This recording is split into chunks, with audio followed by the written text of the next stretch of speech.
अस्सलामुअलैकुम, बुलेटिन में खुशामदीद। मैं हूँ शाहजेब अहमद और मैं हूँ रमज़ीम। खबरनामे में सबसे पहले आपको बताएंगे कि मुल्क भर में कोरोना की चौथी लहर में तेजी आ गई है। 24 घंटों में 4,950 नए केसेस रिपोर्ट हुए हैं। मजीद 65 अफराद इंतकाल कर गए हैं। मुल्क में कोरोना से मजमूई अमवात 23,360 हो गई है। कोरोना केसेस के मुस्बत शरह 8.46% हो गई है। कराची में मुस्बत केसेस की शरह 23% से ज्यादा है। विफाक में मुस्बत केसेस की शरह 10.1 हो गई है। पंजाब में कोरोना केसेस की मस्बत शरह 3.9% हो गई, जबकि लाहौर में 6.8, रावलपिंडी में 7.4, फैसलाबाद में 3.6 और मुल्तान में 3% मस्बत शरह रिकॉर्ड की गई है। खैबर पख्तूनख्वा में मस्बत केसेस की शरह 4.6% है। पेशावर में मस्बत केसेस की शरह 10% तक पहुंच चुकी है। आपको बताएं, मुल्क भर में कोरोना की चौथी लहर में तेजी आ गई है, जबकि 24 घंटों में 4,950 नए केसेस रिपोर्ट हुए हैं। मजीद 65 अफराद इंतकाल कर गए हैं। सिंध में तेजी से फैलते कोरोना वायरस की रोकथाम के लिए सिंध हुकूमत ने 8 अगस्त तक मुकम्मल लॉकडाउन का ऐलान कर दिया है। वज़ीर आला सिंध का कहना है कि कराची में बुनियादी अशिया की दुकानें शाम 6 बजे तक ही खुलेंगी। बेकरियां, करियाना, सब्जी, गोश्त और दूध की दुकानें 6 बजे बंद हो जाएंगी। रेस्टोरेंट सिर्फ होम डिलीवरी दे सकेंगे। रेस्टोरेंट्स में टेक अवे सर्विस भी बंद होगी। सेहत की सहूलियात, फूड और बरामदी सनतें खुली रहेंगी।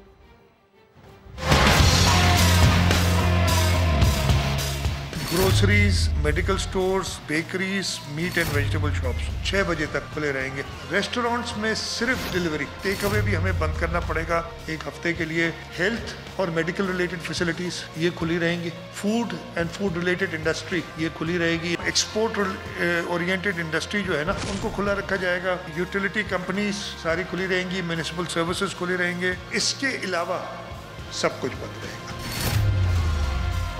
संडे 8 अगस्त तक ये लॉकडाउन रहेगा। इंशाल्लाह ताला 9 अगस्त को हम खुलने की तरफ जाएंगे। अगले हफ्ते इम्तिहानात नहीं होंगे, हर चीज़ आगे कर दें आप। 1 हफ्ता या कुछ पूरा 1 महीना पहले सुबह सिंध में 500 केस थे एवरेज पे दिन में। एंड ऑफ जून की बात कर रहा हूँ। एंड ऑफ जुलाई यही केसेस बढ़ के तकरीबन 3,000 हो गए। अगर 2,000 केसेस भी आते हैं और वो एवरेज पे 5 को इन्फेक्ट करता है, तो आप समझिए इस तरीके से मल्टीप्लाई करेगा। 2 से 10,000 होंगे, 10 से 50 होंगे, 50 से 2.5 लाख होंगे अगर इसको रोका नहीं गया। जो इस वक्त पोजीशन है, 4 या 5 दिन में ये हॉस्पिटल फैसिलिटीज बिल्कुल चौक हो जाएंगी।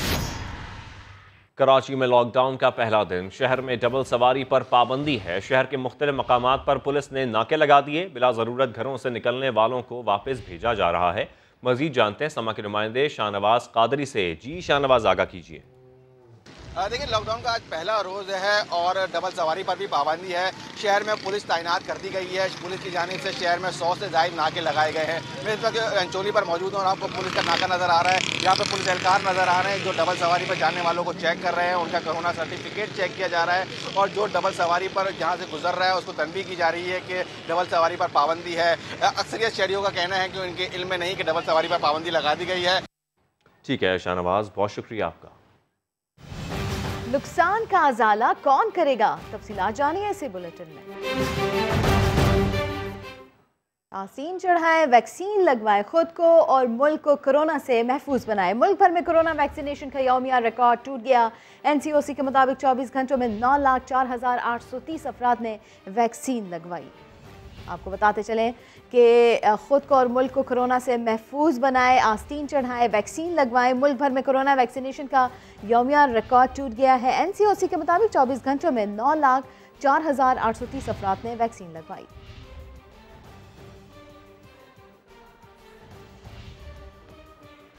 आस्तीन चढ़ाए, वैक्सीन लगवाएं, खुद को और मुल्क को कोरोना से महफूज बनाए। मुल्क भर में कोरोना वैक्सीनेशन का यौमिया रिकॉर्ड टूट गया है और NCOC के मुताबिक 24 घंटों में 9,04,830 अफराद ने वैक्सीन लगवाई है। तो लोग अब बाहर निकल रहे हैं, वैक्सीन लगवा रहे हैं। जो वैक्सीनेशन सेंटर्स हैं उनमें काफ़ी रश देखने में आ रहा है और ऐसे में अब कोरोना वैक्सीनेशन का यौमिया रिकॉर्ड टूट गया है। NCOC के मुताबिक 24 घंटों में 9,04,830 अफराद ने वैक्सीन लगवाई।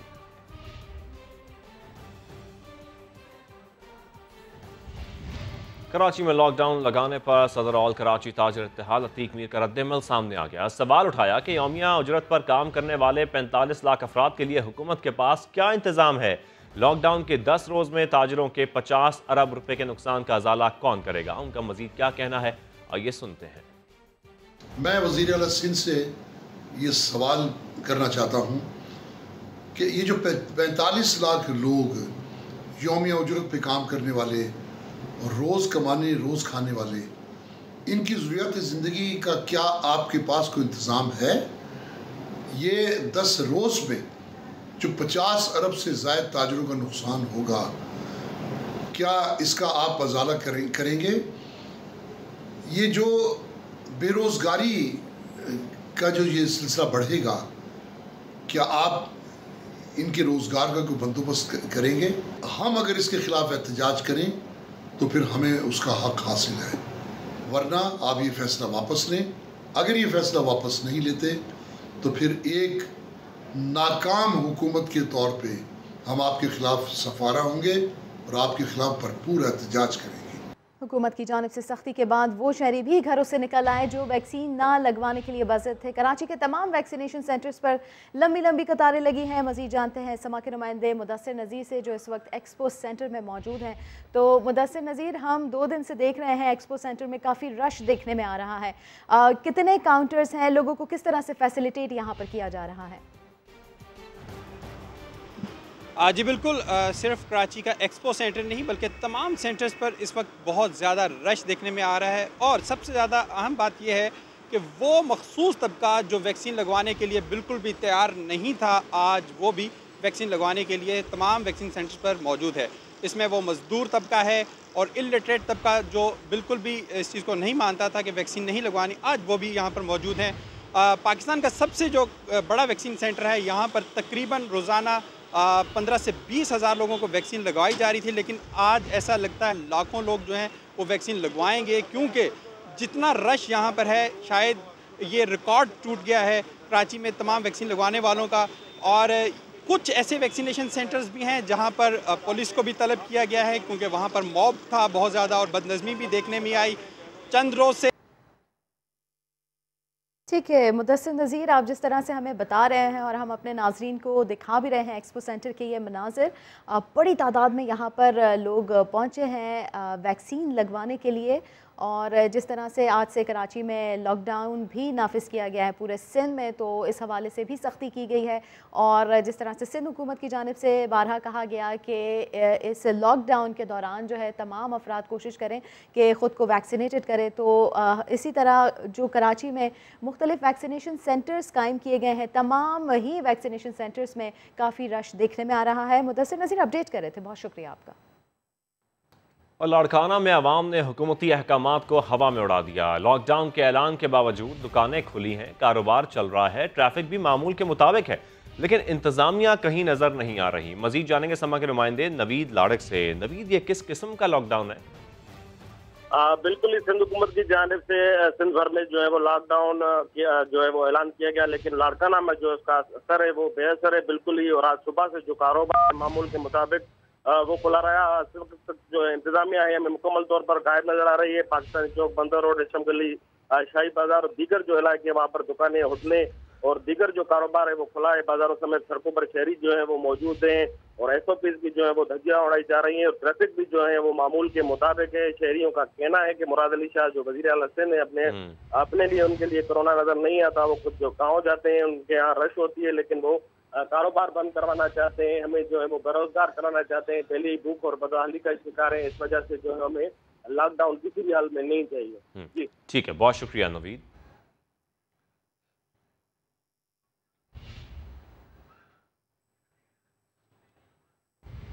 और अब आपको पता है कि कोरोना वैक्सीन फरोख्त करने के इल्ज़ाम में गिरफ्तार 3 मुल्ज़िमान को जिस्मानी रिमांड मुकम्मल होने पर कराची की मकामी अदालत में पेश किया गया है। अदालत ने मुल्ज़िमान को जुडिशल रिमांड पर जेल भेज दिया है। बात कर लेते हैं समा के नुमाइंदे इरफान अल हक से। इरफान, आगाह कीजिए इस बारे में। देखिए, मुल्ज़िमान में सरकारी वैक्सीनेटर भी शामिल हैं। मुल्ज़िमान में अमान सुल्तान, मोहम्मद जिशान है। पुलिस के मुताबिक मुल्ज़िमान ने इब्तदाई तफ्तीश में एतराज़ भी किया है कि उन्होंने न सिर्फ कोरोना वैक्सीन फरोख्त की है बल्कि 60 से ज़ायद अफराद को कोरोना वैक्सीन लगा चुके हैं। और उन्होंने बताया कि फाइजर वैक्सीन के 15,000 रुपये फी डोज के हिसाब से चार्ज करते थे। इसके अलावा जो दीगर वैक्सीन हैं उसकी मुख्तलिफ कीमतें होती थी। अदालत को अदालत ने जुडिशल रिमांड पर मुल्जिमान को जेल भेजने का हुक्म दिया और ये भी हिदायत की है कि आइंदा समात पर मुल्जिमान के खिलाफ जो तफ्तीश हो उसकी प्रोग्रेस रिपोर्ट और चालान से अदालत में पेश किया जाए। ठीक है, बहुत शुक्रिया इरफान हक, अपडेट कर रहे थे आप। कोरोना वबा की चौथी लहर पर काबू पाने के लिए इंतजामिया मुतहर्रिक हो गई। लाहौर में 24 मकामात पर मास्क की मुफ्त तकसीम शुरू कर दी गई। दानियाल उमर की रिपोर्ट। जराइम पर काबू पाने के लिए पुलिस जगह जगह चेक पोस्ट कायम करके नाके लगाती है, मगर क्या आपने सोचा है कि कोरोना वबा का फैलाव रोकने के लिए भी चेक पोस्ट कायम किए जा सकते हैं? लाहौर में ऐसा हो रहा है, आइए आपको भी दिखाते हैं। लाहौर में कोरोना की डेल्टा किस्म का फैलाव। इंतजामिया ने मुताबिक मुकामात पर मास्क चेक पोस्टें बना दी, जहां मास्क के बगैर शहरियों को रोक कर मुफ्त मास्क दिया जाता है। मास्क पहने, मास्क के बगैर न दाखिल हो। हालिया कोरोना की लहर बहुत खतरनाक है, SOPs का खास ध्यान रखें, समाजी फासला रखें। मास्क चेक पोस्टें शहर के बड़े बाजारों, बस स्टैंड्स और शाहराहों पर बनाई गई हैं। एहलकार लाउड स्पीकर पर मास्क लगाने और वैक्सीनेशन कराने की तरगीब भी देते हैं। मास्क के बगैर कोई आदमी बाजार में न दाखिल हो। मास्क पहनने में लापरवाही करने वाले शहरियों ने इसे अच्छा कदम करार दिया है। जो हुकूमत ने फैसला किया मुफ्त मास्क देने का, बहुत अच्छा फैसला किया। जो लोग नहीं पहनते उन्हें भी पहनना चाहिए। कमिश्नर लाहौर के मुताबिक पाबंदियों से बचने के लिए SOPs पर अमल दरामद लाजमी है। डेल्टा वेरिएंट ही मेजर वेरिएंट है जो कि रिपोर्ट हो रहा है केसेस के अंदर, इसलिए ये ऐन मुमकिन है कि थोड़ी सी बदएहतियाती भी जो है वो इसको फैलने में मदद दे। शहर में लिबर्टी, हॉल रोड, इचरा, जीवन मार्केट और रेलवे स्टेशन समेत 24 मुकामात पर मास्क चेक पोस्टें कायम की गई हैं। कैमरामैन अशफाक अब्बासी के साथ दानियाल उमर, समा, लाहौर। का खास ख्याल रखें। अपोजिशन लीडर हलीम आदिल शेख कहते हैं माल पानी इकट्ठा करने के लिए कराची में लॉकडाउन लगा दिया गया है। शहर में सॉफ्ट लॉकडाउन लगाना चाहिए था। एक हफ्ते का लॉकडाउन मुल्क को कई माह पीछे ले जाता है। सिंध हुकूमत मुल्क की मईशत के खिलाफ साजिश कर रही है। डॉक्टर्स के कहने के ऊपर उन्होंने लॉकडाउन लगा दिया और एक माल पानी इकट्ठा करने के लिए मैं कहना चाहता हूं लॉकडाउन लगना चाहिए था, लेकिन एक सॉफ्ट लॉकडाउन लगना चाहिए था जो कि पंजाब में अडॉप्ट किया जाता है, और जो कुछ करना चाहिए था MCOC की मशावरत से किया जाना चाहिए था। मैं समझता हूं कि पाकिस्तान की मईशत के खिलाफ सिंध हुकूमत की साजिश है। अब हमारी मईशत ऊपर जा रही है, पाकिस्तान ऊपर जा रहा है, तो एक हफ्ते का लॉकडाउन कई महीने पाकिस्तान को पीछे ले जाता है।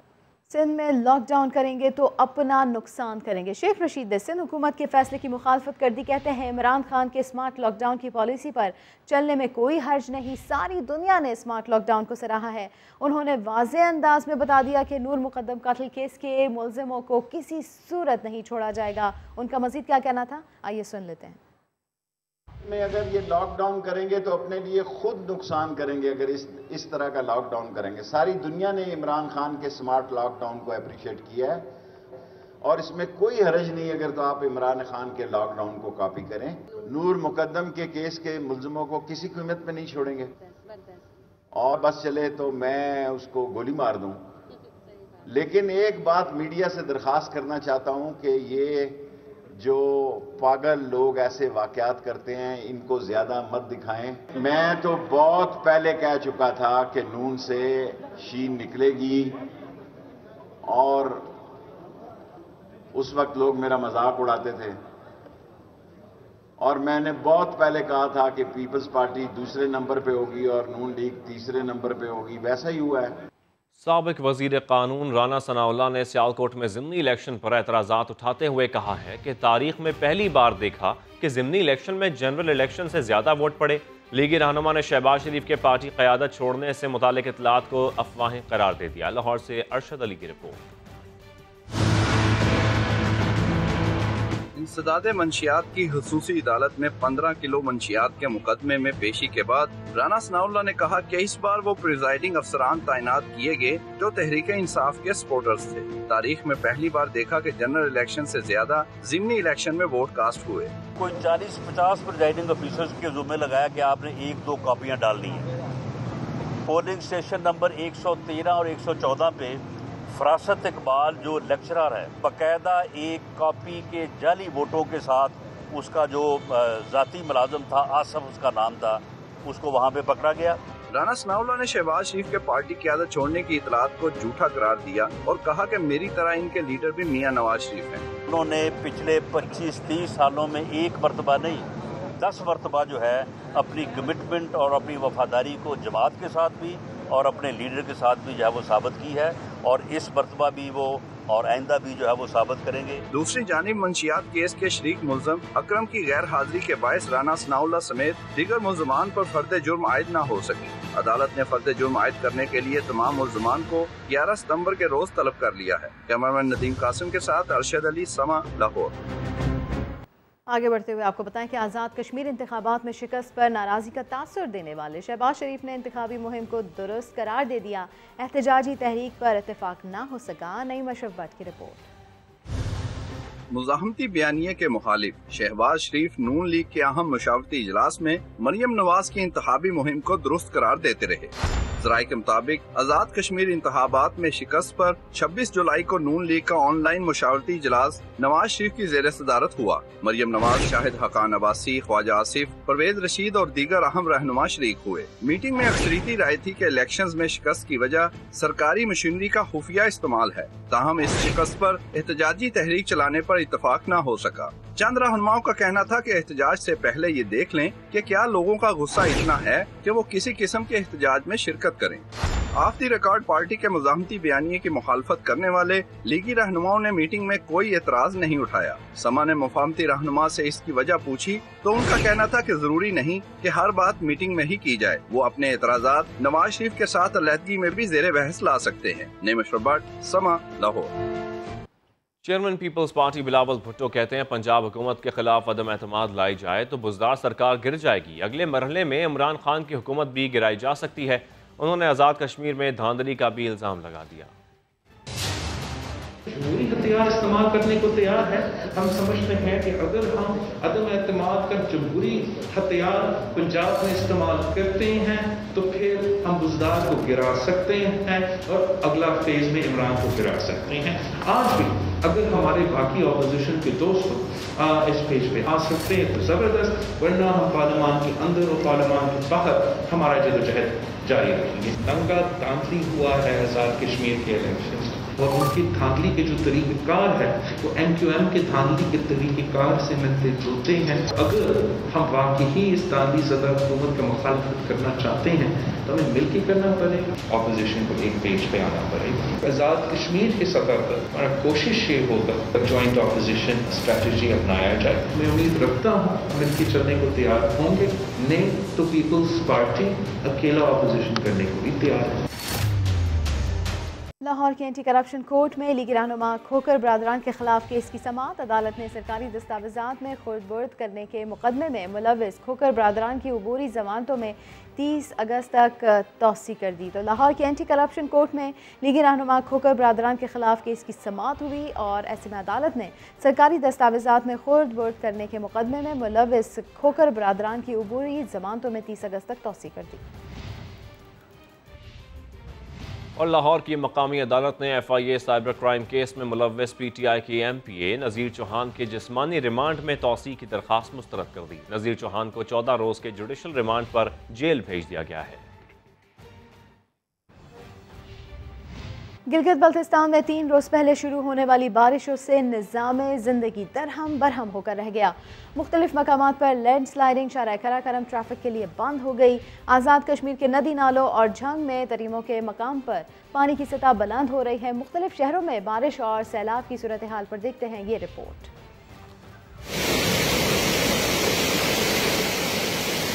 गिलगित बल्तिस्तान में सैलाब ने तबाही मचा दी। कई घर रेलों में बह गए। शदीद बारिश और लैंडस्लाइडिंग के बाइस शाहराए कराकरम 25 मुकामात पर बंद हो गई। सैकड़ों सयाह फंस गए। सड़कों की बहाली का काम जारी है। महकमा दाखिला गिलगित बल्तिस्तान के मुताबिक शाहराह खुलने में 3 से 4 दिन लग सकते हैं। मुसाफिरों और सयाहों को 1 हफ्ते तक चिला से आगे शाहराए कराकरम पर सफर न करने की हिदायत की गई है। आज़ाद कश्मीर में शदीद बारिशों के बाद शाहराह नीलम कहवाड़ी के मुकाम पर बंद हो गई। हजारों मुसाफिर फंस कर रह गए। बारिश की वजह से नदी नालों में पानी के बहाव में इजाफा हो गया है।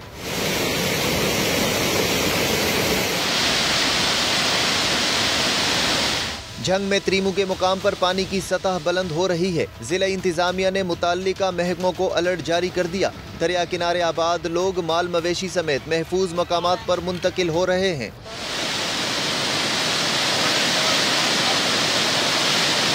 मियांवाली और गिरदो नवाह में मौसलाधार बारिश के बाद सड़कें और गलियां पानी से भर गईं। मंडी बहाउद्दीन, बिहाड़ी और अटक में भी जमकर बारिश हुई। महकमा मौसमियात ने आइंदा 24 घंटों के दौरान कश्मीर, इस्लामाबाद, बालाई व वस्ती पंजाब, खैबर पख्तूनख्वा और गिलगित बल्तिस्तान में तेज हवाओं के साथ मजीद बारिश का इम्कान जाहिर किया है। गिलगित बल्तिस्तान जिला घांचे के गांव में सैलाब ने तबाही मचा दी। खुशकिस्मती से कोई जानी नुकसान नहीं हुआ। जुल्फिकार अली सिद्दीकी की रिपोर्ट। गिलगित बल्तिस्तान में शदीद बारिश और ग्लेशियर पिघलने से तबाही।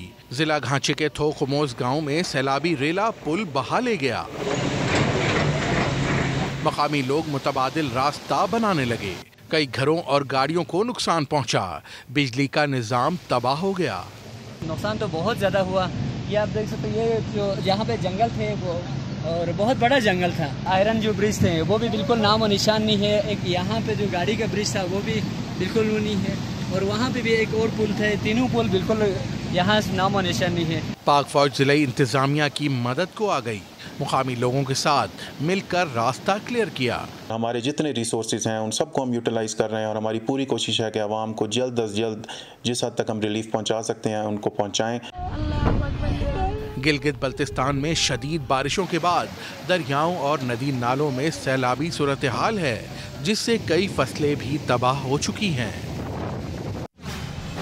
मसाइल के डेरे दिखाएंगे इसी बुलेटिन में। 1 अगस्त से पेट्रोल महंगा और डीजल सस्ता होने का इम्कान है। उगरान असम्बली हुकूमत को भिजवा दी। क्या तजावीज़ दी गई हैं, वहाब कामरान की रिपोर्ट में जानते हैं। 15 दिन के लिए पेट्रोल महंगा और डीजल सस्ता किया जाए। ओगरा की हुकूमत से सिफारिश। अगस्त के आगाज में कीमतों के रद्दोबदल की समरी भिजवा दी। समरी में पेट्रोल की कीमत में ₹1.71 फी लीटर इजाफा तजवीज। हाई स्पीड डीजल ₹2.27 फी लीटर सस्ता करने की इजाजत भी मांग ली। मिट्टी के तेल की कीमत में 35 पैसे और लाइट डीजल की कीमत में 24 पैसे इजाफे की सिफारिश। हतमी फैसला वजीर आजम की मुशावरत से किया जाएगा। नई कीमतों का इत्तलाक रात 12 बजे से होगा।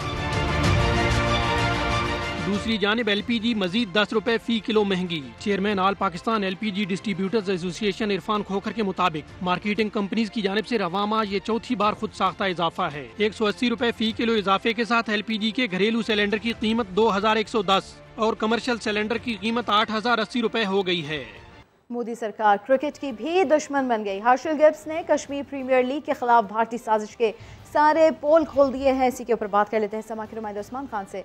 उस्मान, बताइएगा इस खबर की मजीद तफसीलात क्या हैं? जी बिल्कुल, पाकिस्तान जो है वो क्रिकेट के फरोग के लिए काम कर रहा है, लेकिन भारत जो है वो साजिशें कर रहा है और ये कश्मीर प्रीमियर लीग का मामला है। हर्षल गिब्स जो कि कश्मीर प्रीमियर लीग के खिलाफ भारतीय साजिशों पर फट पड़े हैं। South African cricketer Herschelle Gibbs ने भारतीय साजिशें मज़ीका खेज करार दे दी हैं और ये कहा है कि भारतीय दबाव गैर जरूरी है।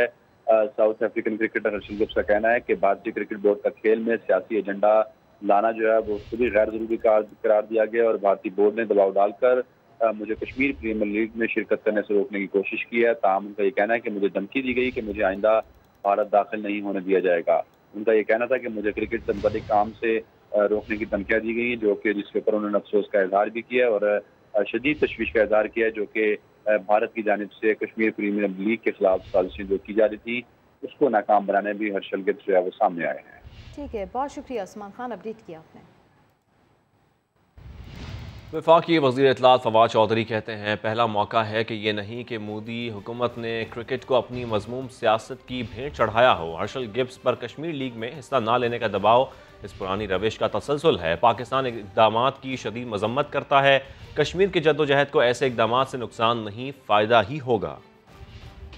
पेशावर के इलाके हयाताबाद में मसाइल ने डेरे डाल दिए हैं। फेज़ 2 और 3 में गंदगी के ढेर ने रिहायशियों की जिंदगी अजीरन कर दी है। बच्चों के खेल कूद का वाहिद पार्क BRT के मलबे से भरा पड़ा है।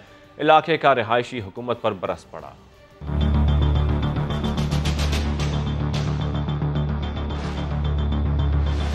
मेरा नाम है जाहिद खान शिनवारी। हैदराबाद का 30 साल से रिहायशी हूँ। हैदराबाद पेशावर का खूबसूरत तरीन और पोश इलाका है। मगर असल में ये मसाइल की आमाजगाह बना हुआ है। ये हैदराबाद फिशरी का नाला है, इसमें जो पानी हैदराबाद का सीवरेज का निकल रहा है, इससे इतनी बेइंतहा बदबू है कि फिशरी के अवाम और गुलाबाद मलकंडेर के अवाम इससे सो नहीं सकते। यहाँ पे बच्चे पहले खेलते थे, क्रिकेट खेलते थे, मगर बीआरटी तो बन गई, मगर उसका स्क्रैप और मलबा अभी तक पड़ा हुआ है और बच्चों के मैदान में पड़ा हुआ है, अब नहीं खेल सकते। और अरसा दराज से हम दरख्वास्तें दे रहे थे कि यहाँ से ये मलबा और स्क्रैप उठाया जाए। यहाँ पे तो पूरे हैदराबाद का कचरा लाके इधर फेंक दिया जाता है, मगर बर वक्त उठाया नहीं जाता।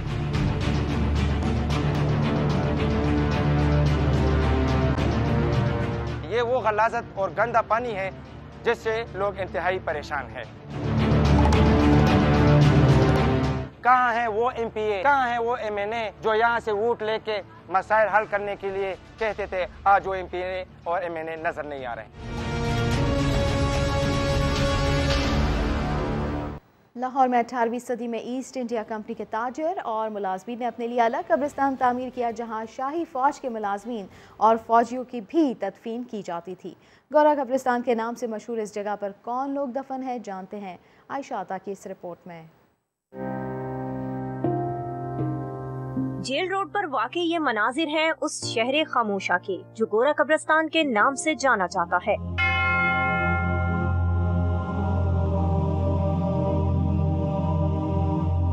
पाकिस्तान की तारीख में मसीही अक़लियत की खिदमत का अंदाजा इस कब्रिस्तान में मौजूद इन कत्बों को देखकर लगाया जा सकता है। मुल्क के लिए जान कुर्बान करने वाले सिपाही यहाँ दफन हैं, तो इल्म से उजाला करने वाले बरतानवी असातिज़ा भी यहाँ आसूदा खाक हैं। बड़े मारूफ लोगों की कब्रें मौजूद है यहाँ पे, SP सिंघा, DP सिंघा और अपने अदाकार नीलो यहाँ मदफून है, जोशवा फजलुद्दीन जिन्होंने पंजाबी दरबार अखबार निकाला। लाहौर की मोहब्बत में यूरोप छोड़कर यहाँ बसने वाली पंजाब की आखिरी शहजादी बम्बा सुदरलैंड की आखिरी आरामगाह भी इसी कब्रिस्तान में है। ऊंची कब्रों के साथ कुछ कब्रें ऐसी भी यहाँ मौजूद हैं जो जमीन से महज 2 फुट ऊंची हैं। ये उन खवातीन की हैं जो इंसानी फलाह के लिए उम्र भर शादी नहीं करती। 150 साल पुराने इस कब्रिस्तान में कब्रों की तरतीब, कब्रों की डिजाइनिंग और खुले रास्तों से नज़्म व ज़ब्त का वो तासुर मिलता है जो बढ़ती आबादी वाले लाहौर शहर के अक्सर नए बनाए गए कब्रिस्तानों में मौजूद नहीं। पार्टीशन से पहले की खबरें हैं ब्रिटिश दौर की, तो कहते हैं कि लोग ये मुजस्समों को इटली से लोग लेके आते थे, इटली की बनी हुई सारी, यहाँ की नहीं बनी हुई। गोरा कब्रिस्तान के ये अहाते इब्तदा में बरतानवी राज के मुलाजमीन की तदफीन के लिए इस्तेमाल किए गए। बाद अज़ां यहाँ उस दौर की तमाम नामी गरामी शख्सियात को दफनाया गया जिनके नाम आज भी कत्बों की सूरत जिंदा है। ये थे चंद नादरो नायाब नगीने जो इस कब्रिस्तान में सपुर्दे खाक हैं। इनके अलावा भी बहुत अहम हस्तियां यकीनन यहाँ पर दफन होंगी जिनके कामों के साथ साथ नामों पर भी अब वक्त की धूल जम चुकी है। कैमरामैन साद नवीद के साथ आयशा आता, समा, लाहौर। कोयटा की रेलवे कॉलोनी में पानी की किल्लत शिद्दत इख्तियार कर गई है। मकीन तलाश में सरगर्दा रहने लगे। मोहम्मद आतिफ की रिपोर्ट। कोयटा के इलाके रेलवे कॉलोनी में पानी की किल्लत शिद्दत इख्तियार कर गई। मकीन पानी की तलाश में मारे मारे फिरने लगे। कहते हैं कि इंतज़ामिया सिर्फ 5 मिनट पानी छोड़ती है। इन्हें लाइनों में लगकर पानी का इंतज़ाम करना पड़ता है या महंगे दामों टैंकर खरीदते हैं। 4 दिन हो रहे नहीं आ रहे नल का, बुखार है। हम लोग 6 बजे से अभी नंबर पहुँचे, अभी भर के ले जा रहे हैं घर में, कुछ ना कुछ घर में हो जाएगा। बच्चे कहते हैं कि पानी के हसूल के लिए इन्हें स्कूल से छुट्टी करना पड़ती है। 3-4 दिन से स्कूल नहीं जा रहा हूँ, पानी नहीं है, घर में मसला है और कोई नहीं है, बस पानी भरने आ रहा हूँ। स्कूल भी नहीं गया 3-4 दिन से। इलाका मकीनों ने रेलवे इंतजामिया से मुतालबा किया है कि पानी की सप्लाई को बेहतर बनाया जाए ताकि इनकी मुश्किलात कम हो सकें। कैमरामैन शहजाद अनवर के साथ मोहम्मद आतिफ, समा, कोयटा। कराची के बोल्टन मार्केट में पुलिस ने अपनी दुकानों के बाहर मौजूद दुकानदारों और मजदूरों के खिलाफ कार्रवाई की है। पुलिस मोबाइल के आने के बाद दुकानों के बाहर मौजूद दुकानदार और मजदूर भाग खड़े हुए।